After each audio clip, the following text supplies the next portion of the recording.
चलिए आज हम लोग कुछ एनसीईआरटी के देखिए, सबसे पहले तो हम यहाँ पर बात करें एनसीईआरटी। तो ये आपके ओल्ड एनसीईआरटी क्लास 12 चैप्टर 9। तो बिहार दरोगा स्पेशली और बिहार एसएससी के लिए हम लोग अपना ये भारत में राष्ट्रवाद से संबंधित हम एमसीक्यू करेंगे। ठीक है, तो आप नियमित हमारे चैनल के साथ बने रहें और इन एमसीक्यू का अभ्यास करते रहें। ठीक है, और अगर आप पहले से हमारे चैनल पे हैं तो लाइक जरूर कर दें। ठीक है, निम्न में से कौन सा कथन राष्ट्रवाद के संबंध में सत्य है? देखिए, सबसे पहले हम बात करेंगे राष्ट्रवाद। तो राष्ट्रवाद का जो उदय हुआ, ये राष्ट्रवाद का उदय ब्रिटिशों के आने के बाद हुआ। तो राष्ट्रवाद के उदय में कई संस्थाओं ने मुख्य भूमिका निभाई। तो हम कहें आधुनिक भारतीय राष्ट्रवाद बुनियादी तौर पर विदेशी आधिपत्य या चुनौतियों के जवाब के रूप में उदित हुआ। बिल्कुल सही है। तो राष्ट्रीय जो हमारा भारतीय राष्ट्रवाद है, ये विदेशी आधिपत्य की चुनौतियों के जवाब के रूप में विदित हुआ। ब्रिटिश शासन की परिस्थितियों ने भारतीय जनमानस में राष्ट्रीय भावना को विकसित करने में सहायता की। बिल्कुल सही बात। देखिए, तो ये भी आपका बिल्कुल सही है। ब्रिटिश शासन तथा उसके प्रत्यक्ष और परोक्ष परिणामों ने ही भारत में राष्ट्रीय आंदोलन के विकास के लिए भौतिक, नैतिक और बौद्धिक परिस्थितियां तैयार की। तो अगर देखें आप, तो भारत में राष्ट्रवाद के संबंध में जो सत्य कथन है वो सब का सब है, टोटल। ठीक है, देखिए, भारत में राष्ट्रवाद के उदय के संदर्भ में निम्न में से कौन सा कथन असत्य है? देखिए, तो भारत में राष्ट्रवाद के उदय में कौन सा कथन सत्य है?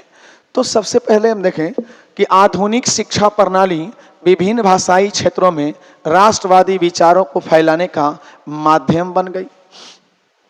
ठीक है, फिर कहना है कि शिक्षित भारतीय स्वतंत्रता संग्राम के दौरान अंग्रेजों के प्रति वफादार थे। नहीं, देखिए, तो अगर यहाँ पे बोल रहा है कि असत्य कौन है, तो ये दूसरा पॉइंट आपका असत्य हो जाएगा। आंसर बनेगा बी। ठीक है, चलिए, तो खास करके बिहार दरोगा वाले जितने भी विद्यार्थी हैं या बिहार एसएससी वाले, तो उनके लिए तो एकदम आवश्यक है। ठीक है, तो ये हम देखेंगे स्टेटमेंट वाले और कारण वाले। राष्ट्रीय आंदोलन आधुनिक शिक्षा प्रणाली की उपज थी। बिल्कुल, राष्ट्रीय आंदोलन आधुनिक शिक्षा की उपज थी। राष्ट्रीय शिक्षा आधुनिक शिक्षा प्रणाली की उपज थी। आधुनिक शिक्षा प्रणाली ने शिक्षित भारतीयों को पाश्चात्य विचार अपनाकर राष्ट्रीय आंदोलन का नेतृत्व संभालने तथा उसे जनतांत्रिक और आधुनिक शिक्षा देने में समर्थ बनाया। तो देखिए, बिल्कुल यहाँ पर अगर हम बात करें तो राष्ट्रीय आंदोलन आधुनिक शिक्षा प्रणाली की उपज थी, तो ये थी, लेकिन अब पूरी की पूरी अगर बात करें तो पूरी की पूरी उपज नहीं थी ये। ठीक है, तो आपका ए जो है वो गलत हो जाएगा और आर जो है वो सही हो जाएगा।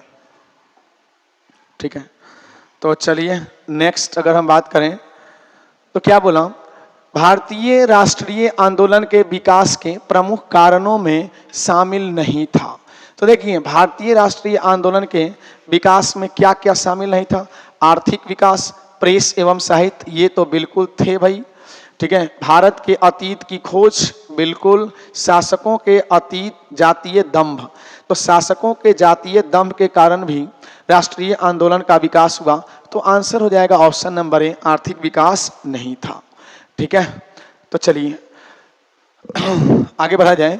दादा भाई नौरोजी के संबंध में आप जानते हैं दादा भाई नौरोजी को ग्रैंड ओल्ड मैन के नाम से जाना जाता है ना। कथनों पर विचार करें। तो इन्होंने अपने अर्थशास्त्रीय लेखन द्वारा यह सिद्ध किया कि भारत की गरीबी का कारण अंग्रेजों द्वारा उसका शोषण तथा यहाँ का धन ब्रिटेन भेजना था। तो बिल्कुल दादा भाई नौरोजी ने यह बात बिल्कुल सही। ये 2 बार भारतीय राष्ट्रीय कांग्रेस के अध्यक्ष बने। तो ये 2 बार नहीं बने थे, ये 3 बार कांग्रेस के अध्यक्ष के रूप में ये बने थे।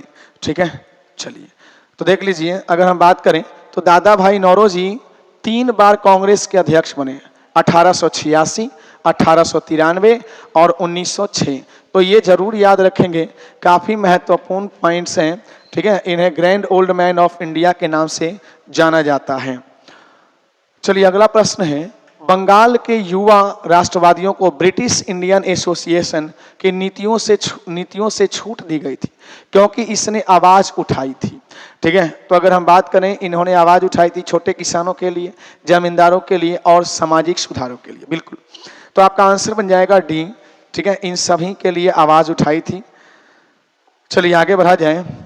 इंडियन एसोसिएशन के संबंध में निम्न कथनों में से कौन सा सत्य है? तो देखिए, इंडियन एसोसिएशन की बात करें तो कांग्रेस से पूर्व राष्ट्रवादी संगठनों में सबसे महत्वपूर्ण संस्था थी। ठीक है, इसकी स्थापना सुरेंद्र नाथ बनर्जी एवं आनंद मोहन बोस के नेतृत्व में किया गया। तो बिल्कुल इंडियन एसोसिएशन की जो स्थापना है, आंसर बनेगा आपका ऑप्शन नंबर सी। ठीक है, सुरेंद्र नाथ बनर्जी और आनंद मोहन बोस के नेतृत्व में की गई थी। ठीक है, आगे बढ़ा जाए। देखिए, इंडियन एसोसिएशन के बारे में पढ़िए, चूंकि सभी एग्जाम के लिए मोस्ट इंपॉर्टेंट पॉइंट है। इंडियन एसोसिएशन के संबंध में ए और बी सत्य हैं। भारतीय राष्ट्रीय कांग्रेस की स्थापना से पूर्व राष्ट्रवादी संगठनों में सबसे महत्वपूर्ण संगठन इंडियन एसोसिएशन ही था। इसकी स्थापना जुलाई 1876 में सुरेंद्र नाथ बनर्जी और आनंद मोहन बोस के नेतृत्व में कलकत्ता में किया गया। इस एसोसिएशन ने राजनीतिक रूप से भारतीय जनता को एकताबद्ध करने का लक्ष्य भी रखा हुआ था। चलिए, किस वर्ष में सुरेंद्र नाथ बनर्जी द्वारा अखिल भारतीय नेशनल कॉन्फ्रेंस का सम्मेलन बुलाया गया था? ठीक है, तो अगर हम बात करें, आपका आंसर बन जाएगा यहाँ पे ऑप्शन नंबर सी। आपका आंसर बनेगा 1883। ठीक है, तो 1883 में अखिल भारतीय राष्ट्रीय सम्मेलन आयोजित किया गया था और इसके अध्यक्ष द्वारा अगर हम बात करें, है ना, अध्यक्ष द्वारा एक राष्ट्रीय संसद की दिशा में पहला कदम उठाया गया था। देखिए नेक्स्ट, सुमेलित करना है आपको इन जो सूचियां हैं, मेन सूची को सुमेलित करना है। देखिए, पूना सार्वजनिक सभा की अगर हम बात करें तो ये 1870 में हुआ था। मद्रास नेटिव एसोसिएशन 1852 में हुआ था। ब्रिटिश इंडिया एसोसिएशन 1851 और मद्रास महाजन सभा 1884। तो बच्चे आंसर क्या बनेगा आपका? ऑप्शन नंबर बी बनेगा। ठीक है, चलिए नेक्स्ट प्रश्न है, आप इसको देख लें, ये सभी आप देख लें। मद्रास महाजन सभा की स्थापना 1884, ब्रिटिश इंडियन एसोसिएशन की स्थापना 1851, मद्रास नेटिव एसोसिएशन की स्थापना 1852। ठीक है, ऐसे स्थापना की गई थी। और सार्वजनिक पूना सार्वजनिक सभा की स्थापना 1870 पूना में महादेव गोविंद रानाडे एवं जीवी जोशी के द्वारा की गई थी। तो बच्चे नेक्स्ट क्वेश्चन देख लें। देखो, बॉम्बे प्रेसिडेंसी एसोसिएशन की स्थापना में कौन शामिल नहीं था? देखिए, बॉम्बे प्रेसिडेंसी एसोसिएशन की स्थापना में कौन शामिल नहीं था? तो आपका आंसर बनेगा option number A, Anand Charlu.